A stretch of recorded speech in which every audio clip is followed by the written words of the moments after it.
Imagine love, a promise of safety, understanding, belonging. Now, imagine that same promise twisted, weaponized. What if the very phrases meant to convey love, devotion, or concern are actually chains, tightening around your heart and mind, pulling you further into a labyrinth of guilt and obligation? We tell ourselves it's care, it's passion. But sometimes what feels like an intense connection is actually a carefully laid trap. A dark dance where your deepest fears and desires are leveraged against you.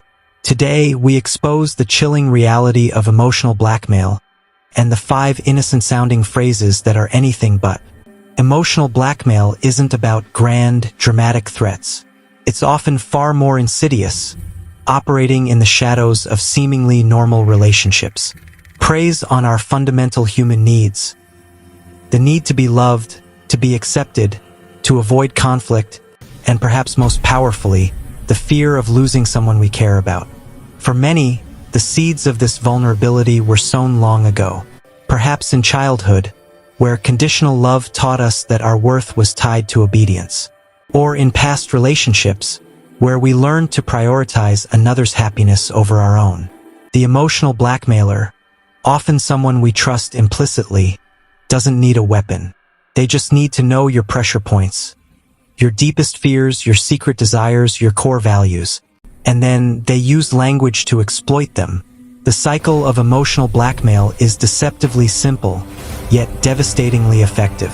It's a game of fog, fear, obligation, and guilt. The blackmailer makes a demand. When you resist, they apply pressure, often subtly, triggering your fears of abandonment, obligation to their happiness, or guilt for not meeting their unspoken expectations. This isn't just about anger. It's about controlling your behavior by manipulating your emotions. Let's illuminate the 5 phrases that act as the keys to this emotional prison. Pay close attention, because once you hear them, you cannot unhear them. This is perhaps the most classic. It's a direct assault on your feelings, twisting your love into a weapon against you. It demands an action, big or small, as proof of your devotion. Your genuine love is made conditional on your compliance, creating immense guilt if you refuse. This phrase leverages obligation. It's a tally, a score kept of past favors, sacrifices, or kindnesses. It implies that you owe them, and your refusal to meet their current demand makes you ungrateful, selfish, and dismissive of their efforts. Here, the blackmailer taps into your fear of causing harm. It's a thinly veiled threat of self-destruction or extreme emotional distress, placing the burden of their well-being squarely on your shoulders. It makes leaving or asserting your independence feel like an act of cruelty. This is the ultimate projection of blame. Your actions, your boundaries, your mere existence become the source of their suffering. It erodes your sense of self-worth and forces you to constantly self-police, fearing you might inadvertently trigger their pain. This is about isolating you, making you question your own sanity and perception. It implies a consensus that doesn't exist, using implied social pressure to make you doubt your instincts and conform to their narrative. You are the problem, and they are the victim, supported by an invisible jury. The breaking point often isn't sudden. It's a slow erosion, a creeping sense of dread, a nagging voice in your head that says, "This isn't right."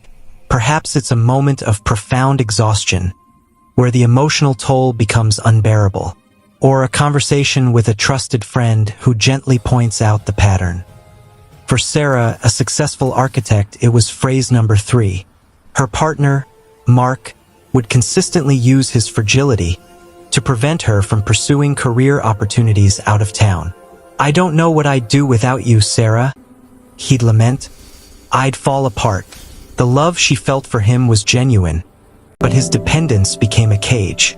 The crisis hit when a dream project, a once-in-a-lifetime opportunity, slipped through her fingers because she couldn't bring herself to leave him. In that moment, the cost of his love became terrifyingly clear. It wasn't about her protecting him. It was about him controlling her through fear. She saw the pattern, the fog, not as care, but as a calculated manipulation designed to keep her small, to keep her close, to keep her under his thumb. The illusion shattered. The aftermath of recognizing emotional blackmail is often an internal war. The initial realization can bring immense pain, confusion, and even guilt. Was it really manipulation? Am I being unfair? These are the echoes of the blackmailer's voice, still reverberating in your mind. You might grieve the relationship you thought you had, or the person you believed they were. But with that pain comes clarity. The path to emotional recovery requires setting firm boundaries, often for the first time in your life. It means accepting that your feelings are valid, your needs are important, and your freedom is non-negotiable. It means reclaiming your inner power, piece by painful piece.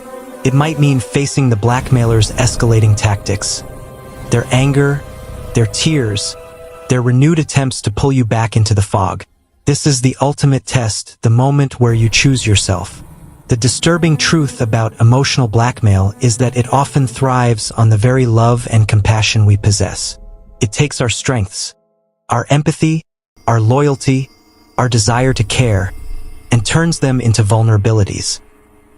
But understanding these 5 phrases is more than just identification. It's an act of self-preservation.